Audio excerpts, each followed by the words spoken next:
Nah, kita ngaji ya. Di ngaji. Assalamualaikum warahmatullahi wabarakatuh. Waalaikumsalam. Alhamdulillah rabbil alamin an'amana bi ni'matil iman wal islam. Shalli wa sallim ala khairil anam Muhammadin sallallahu alaihi wasallam. Jadi ngaji ini kita harus punya pijakan. Pijakan tentu guru-guru, ulama, kemudian wali-wali Allah, sahabat, dan Rasulullah SAW. Yang pertama kali pijakan agar pengajian ini nggak kemana-mana. Bukan karena dunia, bukan karena yang lain-lain, tapi mengajinya di dunia. Untuk apa kita ngaji itu? Untuk akhirat, bekal di akhirat. Maka kata Allah Subhanahu wa taala, hal yastawi allazina la ya'maluna wal ladzina la ya'malun innama yatazakkaru ulul albab. Apakah sama, kata Allah, orang-orang yang mengetahui dengan orang-orang yang tidak mengetahui itu? Hal yastawi allazina la ya'maluna wal ladzina la ya'malun innama yatazakkaru ulul albab.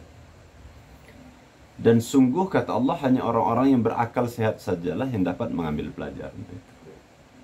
Jadi kalau kita ingin digolongkan Allah Subhanahu wa taala orang-orang yang berakal sehat, ya mau tidak mau belajar, mengaji. Sehingga pijakan kita mengaji itu bukan yang lain-lain. Enggak usah mikirin yang lain-lain.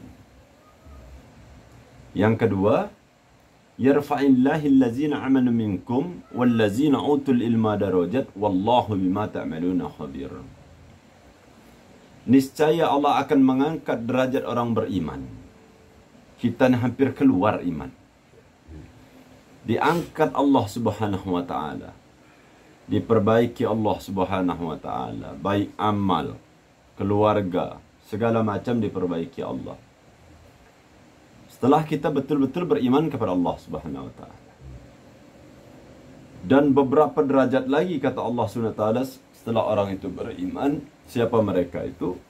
Orang-orang yang berilmu. Yarfa'illahu allazina amanu minkum wallazina utul ilma darajat wallahu bima ta'maluna khabir. Itu pijakan. Yang ketiga, kata Rasulullah SAW, man salaka tariqan yaltamisu bihi ilma sahalallahu lahu tariqan ilal jannah. Barang siapa yang meluangkan langkah kakinya menuju ke satu tempat untuk duduk mendengar perkara ilmu agama, mendengar majlis yang mengagung-agungkan Allah, mengagung-agungkan baginda Rasulullah SAW, utusan Nabi, utusan Allah Subhanahu wa taala, maka Allah mempermudah langkah kaki orang ini masuk dalam surganya Allah Subhanahu wa taala. Akan tenang hidupnya di dunia, dan mudah-mudahan dengan iman, dengan ilmu, akan tenang pula lah di akhirat. Tidak ada lagi kemudian kebahagiaan, tidak ada lagi kesenangan melebihi semua ketika kita kembali mendapat ampunan dan ridha Allah Subhanahu wa taala. Semua orang bisa mengaku kenal bupati, bisa kenal sama Jokowi. Tapi yang jadi permasalahannya, kenal enggak Jokowi sama kita? Kenal enggak Allah? Nah, pengakuan inilah yang kemudian Allah Subhanahu wa taala yarfa'illahu allazina amanu minkum. Niscaya, kata Allah, akan kuangkat derajat orang-orang beriman itu. Kenal berarti Allah. Wallazina utul ilma darajat wallahu bima ta'maluna khabir. Jadi jikalau Allah ingin memperbaiki kehidupan kita di dunia, Allah ingin memperbaiki kehidupan kita di akhirat nanti, tidak ada jalan lagi kecuali kita betul-betul beriman kepada Allah Subhanahu wa taala. Maka saya pastikan dalam mukadimah, Allahu la ilaha illa huwal hayyul qayyum. Akulah Allah yang hidup sebenar-benarnya hidup, kata Allah. Mengurus segala semuanya ini termasuk diri kalian, kata Allah. Karena akulah Tuhan La ta'khuzuhu sinatun wa la naum. Dan aku, kata Allah, tidak pernah mengantuk, tidak pernah tidur, kata Allah. Karena mengurus sekalian alam ciptaan Allah Subhanahu wa ta'ala. Agar kita menjadi orang-orang yang selalu berfikir. Maka orang yang selalu berfikir betapa besarnya karunia Allah, disitulah orang ini tidak pernah lepas dari zikrullah, mengingat Allah. Kalau kita jauh dari Allah, tidak pernah mengingat Allah, maka pasti kehidupan dunia kita akan diperbudak hawa nafsu. Akal kita kemudian kalah dengan hawa nafsu.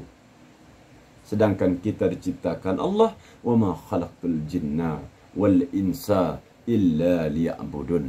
Tidaklah aku ciptakan kalian jin dan manusia itu, kata Allah, kecuali untuk beribadah.